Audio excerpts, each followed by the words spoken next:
జగన్మోహన్ రెడ్డి గారికి హృదయపూర్వక నమస్కారాలు, స్వాగతాలు చెప్తున్నాం.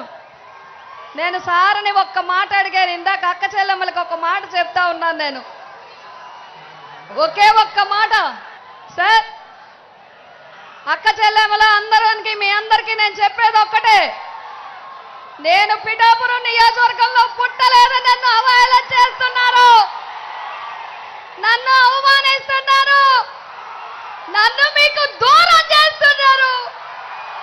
నేను ఇదే చెప్తున్నాను, నా కుటుంబ సభ్యులు నేను క్షమించమని అడుగుతున్నాను. నా పిఠాపురమే నా కుటుంబం అని, నా మాటే శాసనం, నా పుట్టుక పిఠాపురంకి దగ్గర చేయలేకపోతే నా అంతిమ యాత్ర పాదగయలోనే జరగాలి. నా ఆడపడుచులు అన్నదమ్ములు నాకు పసుపు కుంకుమ పెట్టి నన్ను పంపించాలి. నేను పిఠాపురం నుంచే వెళ్ళిపోతాను, పిఠాపురం నుంచే వెళ్తాను. మీరు నన్ను పిఠాపురం నుంచే పంపించాలి. నన్ను అవమానిస్తున్నారు, నన్ను దూరం చేస్తున్నారు, నన్ను దూరం చేయాలని చూస్తున్నారు. నేను వెళ్ళను, ఇక్కడి నుంచే వెళ్తా. ఇప్పటి నుంచి ఇంకా పిఠాపురం వదిలిపెట్టను. మిమ్మల్ని చెంగు చాచి అడుగుతున్నా, ఈ ఒక్క అవకాశం నాకు ఇవ్వండి. నా బిడ్డ సాక్షిగా నియోజకవర్గాన్ని అభివృద్ధి చేసి చూపిస్తాను. ఆ కుక్కుటేశ్వర స్వామి రాజేశ్వరి మాత అనుగ్రహం ఉంటే మళ్ళీ ఇక్కడే పుడతాను, మళ్ళీ పిఠాపురంలోనే పుడతాను. మీ రుణం తీర్చుకుంటాను అని చెప్పి మీ అందరికీ తెలియజేస్తున్నాను. నాకు ఈ అవకాశం ఇచ్చినందుకు జగన్మోహన్ రెడ్డి గారికి నా ధన్యవాదాలు తెలియజేసుకుంటున్నాను.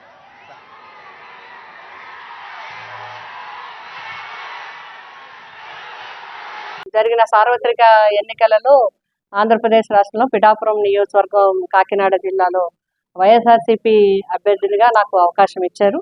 జగన్మోహన్ రెడ్డి గారికి నా హృదయపూర్వక ధన్యవాదాలు తెలియజేస్తున్నాం. మరి కార్యకర్తలు కానీ, నాయకులు కానీ, గ్రామాన, వార్డున, అదేవిధంగా వైఎస్ఆర్సీపీ అభిమానులు కానీ, నన్ను ప్రోత్సహించేవారు కానీ, నన్ను అభిమానించేవారు కానీ, ఒక ఆడపడుచుగా నా వెన్నంటి ఉండి నాకు మరి ఇన్ని ఓట్లు రావడానికి ప్రజల నుంచి నాకు చాలా సపోర్ట్ చేశారు. మరి చేసిన వారందరికీ కూడా నేను హృదయపూర్వకంగా ధన్యవాదాలు తెలియజేస్తున్నాను. అదేవిధంగా నాకు ఓట్లు వేసిన ప్రజలందరికీ కూడా హృదయపూర్వకంగా ధన్యవాదాలు. పిఠాపురం నియోజకవర్గ ప్రజలకి కూడా నా ధన్యవాదాలు తెలియజేస్తున్నాం. ప్రజా తీర్పుని మేమందరం కూడా గౌరవిస్తున్నాం. ఎందుకంటే ప్రజలు ఇచ్చిన తీర్పుని గౌరవించడం అనేది రాజకీయ పరంగా మా అందరి బాధ్యత. గెలిపోవటం అనేది రాజకీయాల్లో సహజం. ఒక్కొక్కసారి ఒక్కొక్క పార్టీ గెలుస్తుంటుంది. ప్రజలు ఎవరిని గెలిపించాలనుకుంటే అదే విజయం అవుతుంది. ఆ విధంగా ఇప్పుడు జనసేన పార్టీ నుంచి ఎమ్మెల్యేగా, పిఠాపురం ఎమ్మెల్యేగా ఎన్నికైన పవన్ కళ్యాణ్ గారికి హృదయపూర్వకంగా శుభాకాంక్షలు తెలియజేస్తున్నాం. ప్రజల ఆకాంక్షలకు అనుగుణంగా తప్పకుండా ఈ నియోజకవర్గ అభివృద్ధికి కృషి చేస్తారని ఆశిస్తున్నాం. మరి మా పార్టీ పరంగా కూడా నాయకులు, కార్యకర్తలు, పెద్దలు అందరూ కలిసి, అభిమానులు అందరూ ఈరోజు ప్రజాప్రతినిధులు అందరూ కూడా మాట్లాడుకోవడం జరిగింది. ఇప్పుడు ప్రతిపక్షంగా మా బాధ్యత కార్యకర్తలందరికీ కూడా ఎప్పటికప్పుడు వారిని అండగా ఉండటము, అదేవిధంగా ప్రజలకి ఏమైనా అవసరం ఉంటే, మా అవసరం ఉంటే వారికి అందుబాటులో ఉండటం అనేది మా ప్రధానమైన బాధ్యత.